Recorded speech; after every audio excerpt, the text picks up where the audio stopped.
출근길 묵상 365 2021년 12월 8일 인생에서 일은 무엇인가? 경남 거창군에 있는 거창고등학교의 홈페이지 학교 소개란에는 직업 선택에 10개가 있습니다. 월급이 적은 쪽을 택하라. 내가 원하는 곳이 아니라 나를 필요로 하는 곳을 택하라. 승진의 기회가 없는 곳을 택하라. 모든 것이 갖추어진 곳을 피하고 처음부터 시작해야 하는 황무지를 택하라. 앞을 다투어 모여드는 곳은 절대로 가지 마라. 아무도 가지 않는 곳으로 가라. 장래성이 전혀 없다고 생각되는 곳으로 가라. 사회적 존경 같은 건 바라볼 수 없는 곳으로 가라. 한가운데가 아니라 가장자리로 가라. 부모나 아내나 약혼자가 결사반대를 하는 곳이면 틀림없다. 의심치 말고 가라. 왕관이 아니라 단두대가 기다리고 있는 곳으로 가라. 1956년에 초대교장으로 취임한 전영창 선생님이 기독교적 가치관으로 학생들을 위해 마련한 것이라고 합니다. 격세지감이 들지만 우리 인생에서 일이란 무엇인지 한 번쯤 생각하게 해줍니다.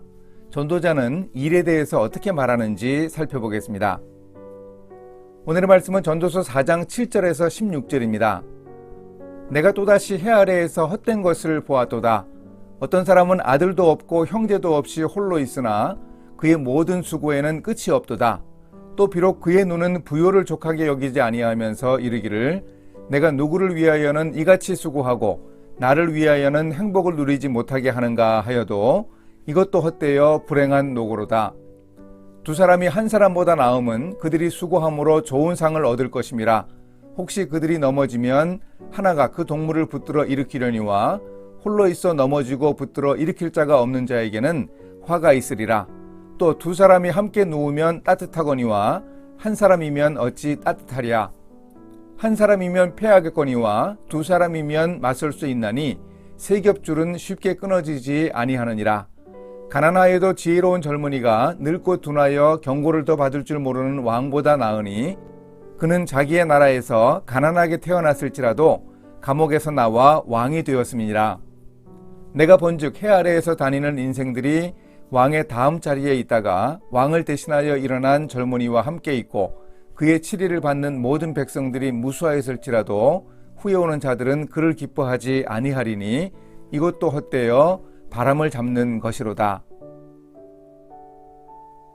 전도자가 입버릇처럼 말하는 해 아래에서 헛된 것 하나를 또다시 말합니다. 홀로 끝없이 수고하며 자신을 위해서는 행복도 누리지 못하는 사람에 대한 언급은 오늘날의 기준으로 보아도 그야말로 일 중독자의 모습입니다. 그는 가족도 안중에 없고 끝없이 일합니다. 그렇게 고생하며 돈을 많이 벌었지만 만족할 줄 모릅니다. 한 손에만 채운 사람의 평안을 모르고 두 손에 가득 채우려는 사람입니다. 이런 일 중독은 진정한 일의 의미를 잃게 하기에 해 아래에서 헛됩니다. 일 중독에 빠지지 않으려면 이런 자세로 일해야 한다고 전도자가 제안합니다. 두 사람이 한 사람보다 나음은 그들이 수고함으로 좋은 상을 얻을 것임이라. 어떻게 해야 일을 제대로 하는 것입니까? 이기심을 버리고 공동체 안에서 서로에게 유익을 주어야 합니다. 한 사람보다 두 사람이 낫다는 것이 전도자의 결론입니다. 인간은 어느 누구도 완전할 수 없고 연약하기 때문입니다.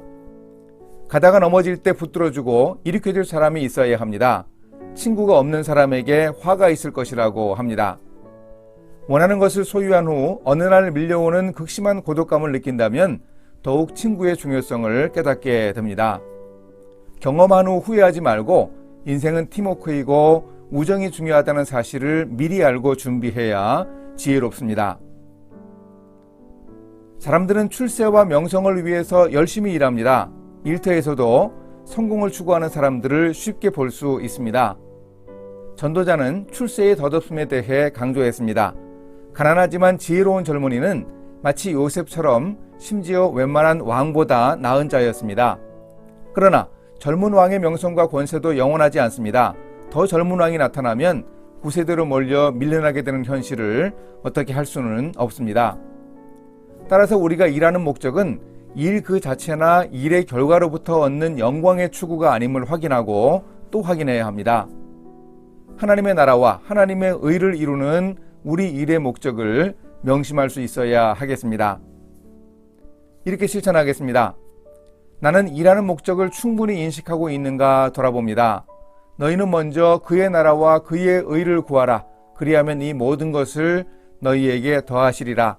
예수님의 지적대로 제가 추구하는 이 모든 것이 과연 하나님 나라와 어떤 관련이 있는지 돌아보며 일하는 목적을 확인하겠습니다. 함께 기도하십니다. 우리 인생의 주인이신 하나님, 돈이나 출세, 명예와 같은 일의 목표를 주변에서 흔히 볼 수 있습니다. 하지만 성공의 목표를 낮추고 떳떳하게 하나님 나라를 추구하는 가치가 있다고 말하고 그렇게 행동할 수 있는 용기와 믿음을 허락해 주소서. 예수님의 이름으로 기도합니다. 아멘.